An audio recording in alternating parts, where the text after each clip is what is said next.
Hello friends, good evening, नमस्ते, सत श्री अकाल, आदाब। कैसे हैं आप सब? उम्मीद है अच्छे होंगे। और आप सुन रहे हैं क्या ये मोहब्बत है क्वेश्चन मार्क।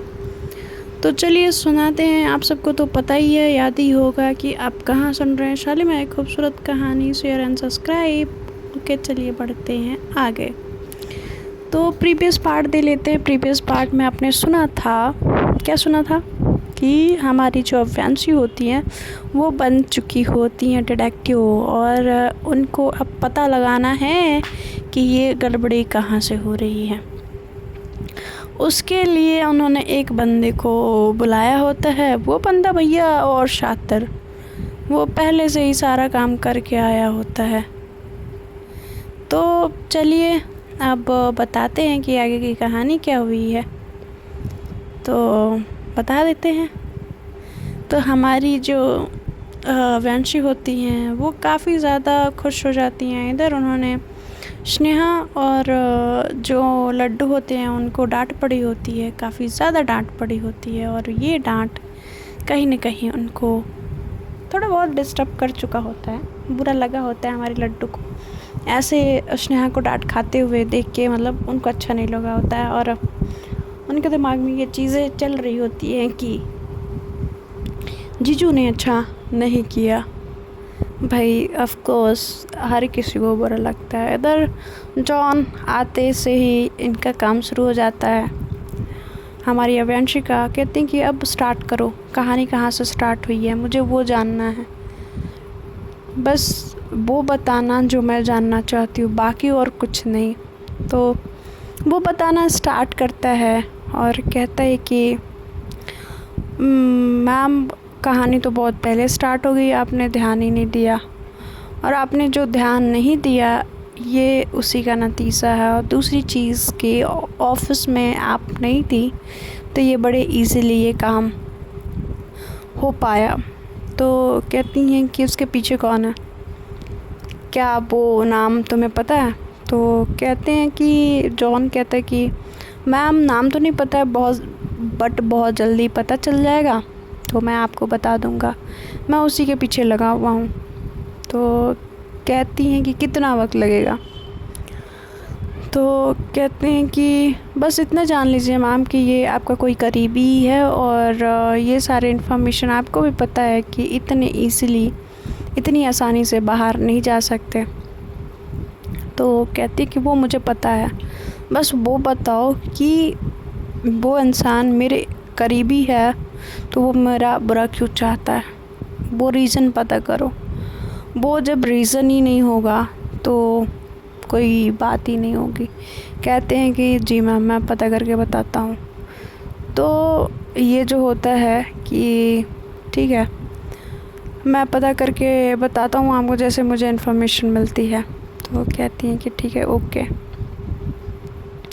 और वो अपने मैनेजर को बुलाती हैं और मैनेजर आता है और कहती हैं कि जॉन का काम कर दो, और जॉन तुम्हें बोनस मिलेगा इस बार। तो कहते हैं शुक्रिया मैम। तो कहती हैं कि ठीक है जाओ तुम यहाँ से। और फिर उसके दिमाग में सारी चीज़ें चलने लगती कि कौन है ये और क्यों ऐसा करना चाह रहा है, उसको ऐसा करके क्या मिलेगा। इधर जो हमारी कंगना होती हैं वो काफ़ी ज़्यादा एक्टिव हो चुकी होती हैं, और इधर जो प्रीत और रवि होते हैं वो भी काफ़ी ज़्यादा एक्टिव। ये तीनों का कनेक्शन अपने में एक दूसरे से जुड़ रहा होता है, और ये कौन सा जाल बिछा रहे होते हैं इनको पता ही नहीं होता है हमारी अवंशी को। अब क्या होने वाला है, ऐसा क्या करने वाले हैं ये सब लोग मिलके। कहते हैं कि ज़्यादा अच्छाई और ज़्यादा बुराई दोनों ही अच्छी नहीं होती। हमारी अभियांशी के साथ भी वही हो रहा होता है कि शायद वो कुछ ज़्यादा ही अपने दोस्तों के साथ अच्छी हो चुकी होती है, और उसके दोस्ती उसके सबसे बड़े दुश्मन बन चुके होते हैं।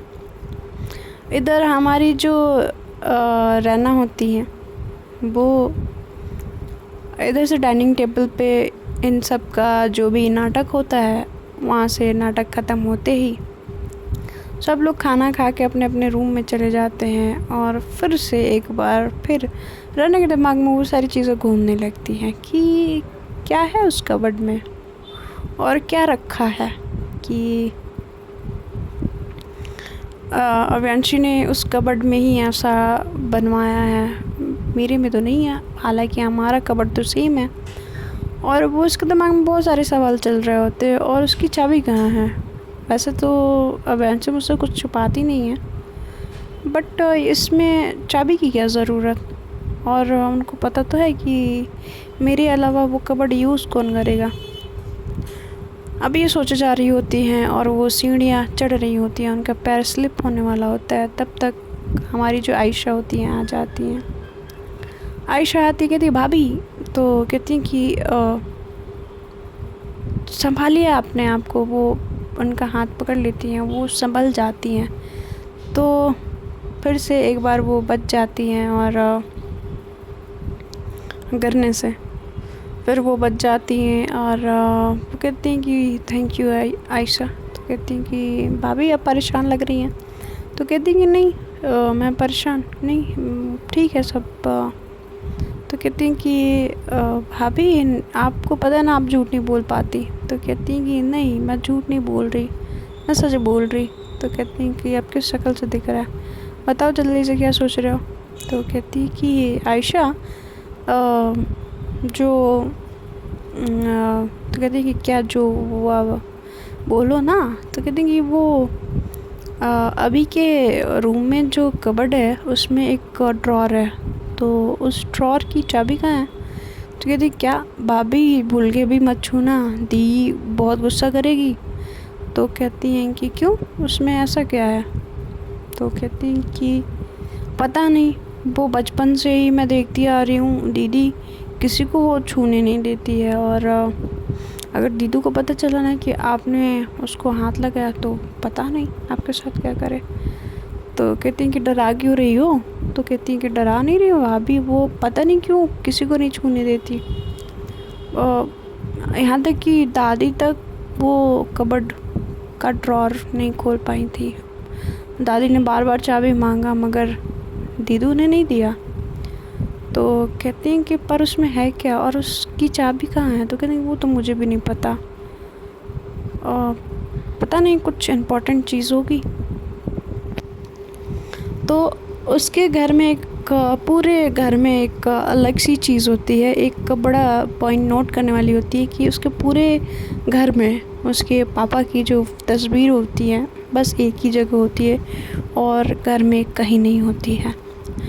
और वो कभी पूछती भी नहीं है हमारी जो रहना होती है, मगर अब काफ़ी सवाल उसके दिमाग में चल रहे होते हैं कि ऐसा क्या रखा है अव्यांशी ने कि उसकी चाबी पूरे घर में नहीं है। और उसको पता है कि मेरे अलावा इस कबर्ड को कहीं कोई नहीं खुलेगा, तो बंद करने की क्या ज़रूरत है। और मुझे नहीं लगता कि ऐसा करना चाहिए था, या कुछ तो छुपा रही है शायद, मुझे ऐसा लग रहा है, ऐसा सोचती है। अब उसके दिमाग में ऐसे शक के कीड़े दौड़ रहे होते हैं कि जैसे कुछ तो कहीं छूट रहा हो। अब इधर अव्यांशी, इसके दिमाग में बहुत सारी चीज़ें चलती हैं, बहुत सारी चीज़ें सोचती है और वो सोचती है कि ये क्या हो रहा है। इधर कंगना अपने प्लान में लगी हुई होती है और अब जो अभिषेक होता है वो भी अपने प्लान में लगा हुआ होता है। मतलब वो हो जाता है कि पूरी तरह से अब शायद अव्यांशी पे कोई मुसीबत आने वाली है। तो चले जानते हैं क्या मुसीबत आने वाली है। तो हमारी जो रहना होती हैं उनके दिमाग में कुछ और ही पकड़ा होता है। फिर अव्यांशी की तरफ देखते हैं कि अव्यांशी जो होती हैं कुछ ज़्यादा कुछ ना सोचते हुए फिर वो फ़ोन करती हैं और एक बुके और कुछ चॉकलेट्स मंगवाती हैं और कहती हैं कि जल्दी आप मुझे ये पार्सल करिए। तो वो फ्लावर्स और चॉकलेट्स आते हैं और उसके कैबिन के बाहर हम उसका मैनेजर लेके नॉक करता है। तो वो कहती है कि अंदर आ जाइए प्लीज़। तो अंदर जब वो आता है तो कहता है कि मैम ये आपने मंगवाया था। तो कहते कि हाँ। वो कुछ लैपटॉप पे काम कर रही होती है और वहाँ से उठती है और कहती है थैंक यू, और जो होता है वो उठाती है और बुके और चॉकलेट्स वो फिर स्नैग के केबिन की तरफ जाने लगती है। और स्नैग के केबिन की तरफ जाते हुए वो अपने वॉच पे टाइम देख रही होती है और जा रही होती है।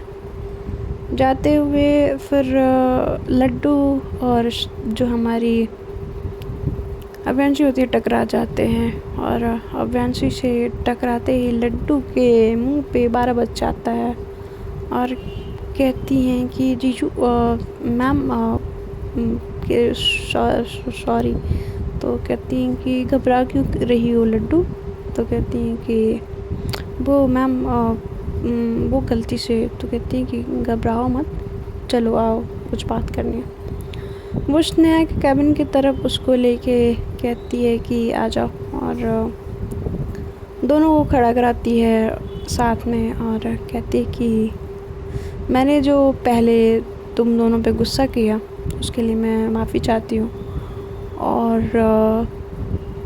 मैं नहीं चाहती थी कि मैं ऐसा कुछ बोलूँ, बट स्नेहा तुझे तो पता है ना मैं अपने कंपनी और अपने परिवार को लेके कितनी पॉजिटिव हूँ, और तूने देखा है कि मैं कुछ भी बर्दाश्त कर सकती हूँ बट अपनी फैमिली पे प्रॉब्लम नहीं।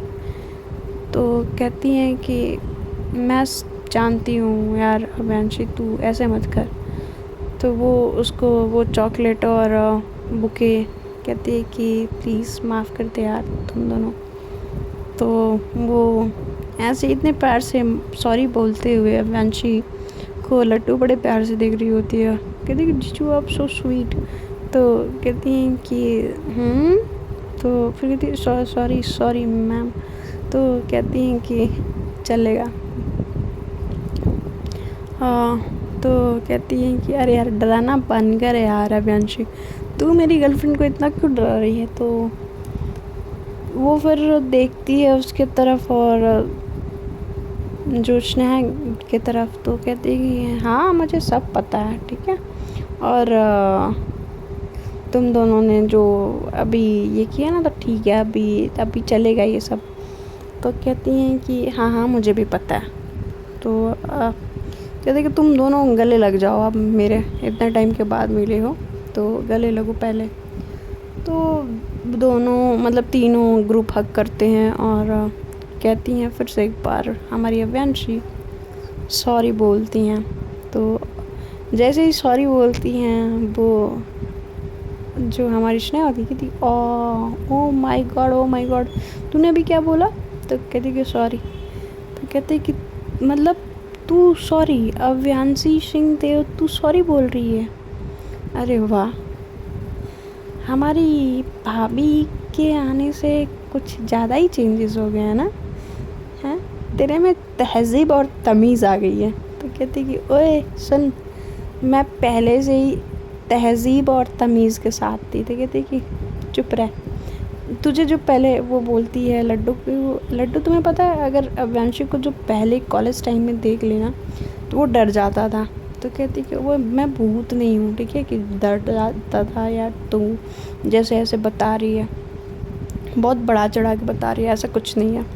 तो कहती कि अरे यार तुम्हें पता है लड्डू ये इतनी खड़ूस थी कि इसके साथ फर्स्ट ईयर में इसका बैचमेट था और काफ़ी हैंडसम था और इसको पसंद करता था, और वो इसके इस एटीट्यूड से इतना परेशान था कि उसकी कभी हिम्मत नहीं पड़ेगी वो इसको आके बोल दे। तो कहती हैं कि क्या सच्चे जीजू। तो कहती हैं कि अरे कुछ नहीं, ये झूठ बोल रही है। तो कहती हैं कि अच्छा मैं झूठ बोल रही, अभी मैं तेरे को फ़ोन लगा के अगर ये कंफर्म करा दूँ तो।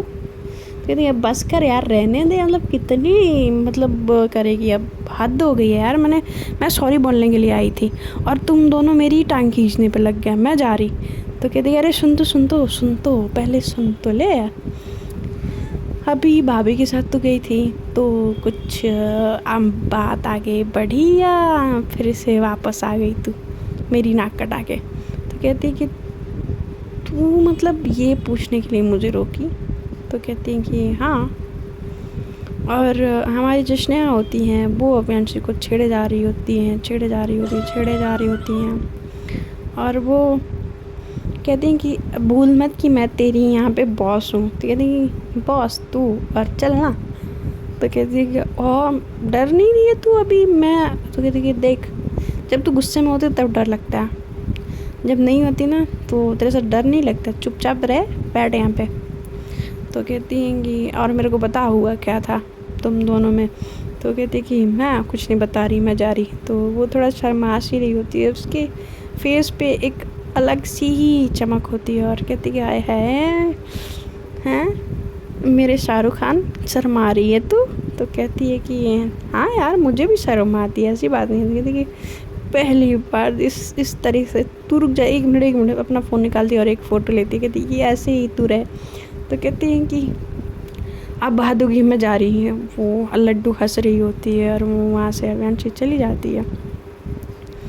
तो कहती हैं कि जीजू सो स्वीट ना। तो मैं कहती हैं कि स्नेहा कि मैंने बोला था ना, वो जैसे गुस्सा करती है ना उससे कहीं ज़्यादा हम लोगों से प्यार करती है। और तुमने बस एक साइड उसकी देखी है, बाकी सारी साइड्स तुमने नहीं देखी, मैंने देखी है।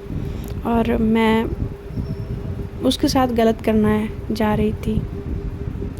फिर वो चुप हो जाती है और हमारी जो लड्डू होती है उनके कंधे पे हाथ रखती हैं और उनको हक करती हैं और कहती हैं कि कुछ नहीं, जो भी हुआ भूल जाओ, जो है बस उसमें खुश रहो। और उनको एक टाइट हक, एक बड़े प्यार से टाइट हक करती हैं और वहाँ से वो दोनों अलग होते हैं। और फिर वापस आके नॉक करके कहती हैं कि अब ये तुम दोनों लोग का हो गया हो तो काम कर लो, ठीक है, मैं यहाँ काम के पैसे देती हूँ, ये करने के नहीं। तो कहती है हाँ ठीक है जा यहाँ से। तो कहती कबाब में हड्डी। तो कहती अच्छा मैं कबाब में हड्डी, तुम दोनों ये जो कर रहे हो ना मेरे को भी बताना। तो कहती कि हंसने लगती है और वहाँ से वो वापस चली जाती है अवियांशी। और ऐसे मतलब छोटे छोटे प्यारे प्यारे से मतलब मस्ती खोर और इतने सेंसिटिव इंसान को एक बार फिर से वो देखी होती है तो थोड़ा सा लड्डू को अच्छा लगता है कि मतलब जो उसके जीजू हैं इतने भी रूड नहीं है, वो बस ज़बान से ही रूड है, बाकी दिल से बहुत अच्छी है। वो इस बात को बड़े प्यार से और बड़े अदब से समझ जाती हैं। और फिर वो दोनों अपने अपने काम पे जुट जाते हैं। इधर जो होती हैं हमारी जो रहना होती है, उनके दिमाग में खिचड़ी पक रही होती है कि अब वो कैसे खोले, उसमें क्या है ऐसा। उनको बार बार कमरे में जाके उस कबर्ड के ड्रॉर पे ही ध्यान जा रहा होता है और वो अपने आप को कंट्रोल नहीं कर पा रही होती हैं और पूरा रूम ढूंढ डालती हैं, खूब ढूंढती हैं चाबी कहाँ मिल जाएगी, कहाँ। अब बस एक ड्रॉर रह चुका होता है उनके बेड साइड, जो ड्रॉर होता है जिधर हमारी जो अवियांशी सोती हैं, वो बस उधर का साइड रह चुका होता है कि वो देखी नहीं होती हैं और वो सोच रही होती हैं कि इधर देखें या ना देखें। तो अब वो जाती हैं, सारा कमरा देखने के बाद, सारी चीज़ छानने के बाद वो अब कोशिश में लगी होती हैं कि शायद यहाँ पे रखा हो मिल जाए मुझे चाबी और मैं खोल के देख सकूँ कि उसमें क्या है। वो वहाँ पे उस ड्रॉर में जाके देखती हैं तो चाबी वहीं पड़ी रहती है। तो कहती हैं कि हे भगवान, कहते हैं ना कि ये गली में चोरा और गांव में ढिंडोरा, वैसा वाला हाल हो गया पूरा। मैंने ढूंढ मारा और ये यहाँ पे है। और वो चाबी उठाती हैं और अब वो ड्रॉर की तरफ बढ़ती हैं, मतलब कपट की तरफ, और वो जाके उस ड्रॉर को खोलती हैं और वो ड्रॉर खुल भी जाता है। और वो ड्रॉर खोलते से ही और देखती हैं कि उसमें क्या रखा हुआ है। जैसे ही वो देखती है उस ड्रॉर में कुछ तस्वीरें रखी हुई होती हैं और कुछ जो तस्वीरें रखी हुई होती हैं उसको देख के हमारी जो रैना होती हैं उनकी आंखें फटी की फटी रह जाती हैं और काफ़ी घबरा जाती हैं और काफ़ी घबराई हुई एक्सप्रेशंस उनके फेस पे आ रहे होते हैं। और वो कहती हैं कि क्या ये सब क्यों यहाँ पे, और ये कौन है, ये सारे शब्द उनके मुंह से निकलते हैं। और हमारी रना देखते हैं क्या करती हैं। तो मिलते हैं अगले एपिसोड में। Bye bye, take care, good night.